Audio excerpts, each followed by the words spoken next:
Muslim ಮೀಸಲಾತಿಗಾಗಿ ಸಂವಿಧಾನವನ್ನ ಬದಲಿಸುತ್ತೇವೆ ಎಂಬರ್ಥದ ಹೇಳಿಕೆ ನೀಡಿದ ಕರ್ನಾಟಕದ ಉಪಮುಖ್ಯಮಂತ್ರಿ ಡಿಕೆ ಶಿವಕುಮಾರ್.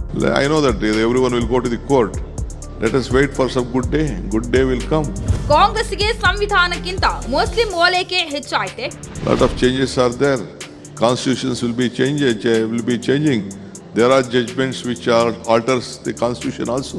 ಡಿಕೆ ಶಿವಕುಮಾರ್ ಹೇಳಿಕೆಯ ವಿರುದ್ಧ ಮುಗಿಬಿದ್ದ ಬಿಜೆಪಿಯ ನಾಯಕರು. भारत के संविधान में धर्म के नाम से कोई रिजर्वेशन नहीं हो सकता है.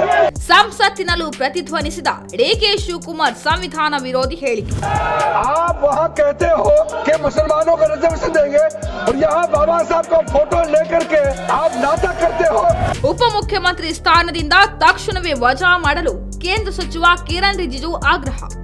उसको हमारी मांग है कि उस संवैधानिक पद पर जो बैठा है उसको तुरंत बर्खास्त करे, नहीं तो हम बर्दाश्त नहीं करेंगे. संविधान की रक्षा करना हम सबका जिम्मेदारी होना चाहिए. ವೀಕ್ಷಕರೇ, ಕರ್ನಾಟಕದ ಉಪಮುಖ್ಯಮಂತ್ರಿಗಳಾದ ಡಿಕೆ ಶಿವಕುಮಾರ್ ಅವರು ಖಾಸಗಿ ಸುದ್ದಿವಾಹಿನಿಯ ಸಂದರ್ಶನವೊಂದರಲ್ಲಿ ಮಾತನಾಡುತ್ತಿದ್ದ ಸಂದರ್ಭ, ನಾವು ಸರ್ಕಾರಿ ಗುತ್ತಿಗೆಯಲ್ಲಿ 4% ಮೀಸಲಾತಿಯನ್ನ ಮುಸ್ಲಿಮರಿಗೆ ಕೊಟ್ಟಿದ್ದೇವೆ. ಕೆಲವರು ಇದರ ವಿರುದ್ಧ ಕೋರ್ಟಿಗೆ ಹೋಗಿದ್ದಾರೆ. ಕೋರ್ಟಿನಿಂದ ಏನು ಬರುತ್ತೋ ನೋಡೋಣ.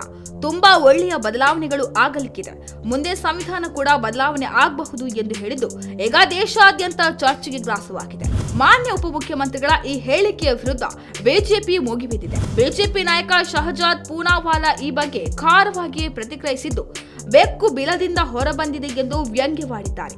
ಮುಸ್ಲಿಮರಿಗೆ ಮೀಸಲಾತಿ ನೀಡಲು ಸಂವಿಧಾನವನ್ನೇ ಬದಲಾಯಿಸಲು ಕಾಂಗ್ರೆಸ್ ಹೊರಟಿದೆ ಎಂದು ಶಹಜಾದ್ ಪೂನಾವಾಲಾ ಹೇಳಿದ್ದಾರೆ. ये लोग अपने आप को संविधान के रक्षक बताते हैं.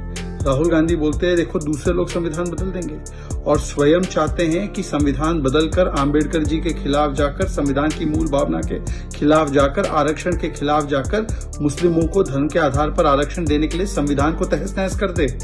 ये इनकी सोच है.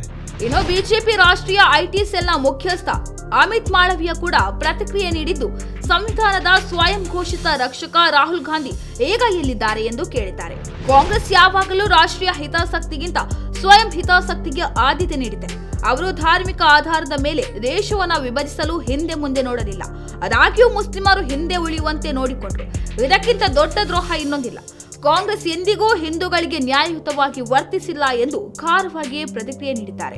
ಏನೋ ಇದು ಸಂಸತ್ ಅಧಿವೇಶನದಲ್ಲಿ ಕೂಡ ಪ್ರತಿಧ್ವನಿಸಿದ್ದು, ಲೋಕಸಭೆ ಮತ್ತು ರಾಜ್ಯಸಭೆಯಲ್ಲಿ ಬಿಜೆಪಿ ಡಿಕೆ ಶಿವಕುಮಾರ್ ಹೇಳಿಕೆ ವಿರುದ್ಧ ತೀವ್ರ ಆಕ್ರೋಶ ವ್ಯಕ್ತಪಡಿಸಿದೆ.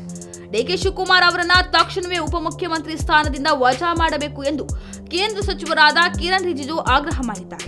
ಒಟ್ಟಿನಲ್ಲಿ ಡಿಕೆ ಶಿವಕುಮಾರ್ ಹೇಳಿಕೆ ದೇಶಾದ್ಯಂತ ಸಂಚಲನ ಸೃಷ್ಟಿಯಾಗಿದೆ. ಮುಸ್ಲಿಂ ಮೀಸಲಾತಿಗಾಗಿ ಸಂವಿಧಾನದ ಬದಲಾವಣೆಗೂ ನಾವು ಸಿದ್ಧ ಎನ್ನುವ ಹೇಳಿಕೆಗೆ ವ್ಯಾಪಕ ಖಂಡನೆಯ ಮಾತುಗಳು ಕೇಳಿ ಬಂದಿವೆ. ಧರ್ಮಾಧಾರಿತ ಮೀಸಲಾತಿಯೇ ಸಂವಿಧಾನ ಬಾಹಿರ ಎಂದು ನ್ಯಾಯಾಲಯಗಳು ಅನೇಕ ಲ್ಯಾಂಡ್ ಮಾರ್ಕ್ ಜಡ್ಜ್ಮೆಂಟ್ ಕೊಟ್ಟಿದೆ. ಆದರೆ ಧರ್ಮಾಧಾರಿತ ಮೀಸಲಾತಿಗೆ ಅಗತ್ಯವಿದ್ದರೆ ಸಂವಿಧಾನವನ್ನ ಕೂಡ ಬದಲಾವಣೆ ಮಾಡುತ್ತೇವೆ ಎನ್ನುವ ಹೇಳಿಕೆ ಅಕ್ಷಮ್ಯ ಎಂದು ಬಿಜೆಪಿ ಖಂಡಿಸಿದೆ.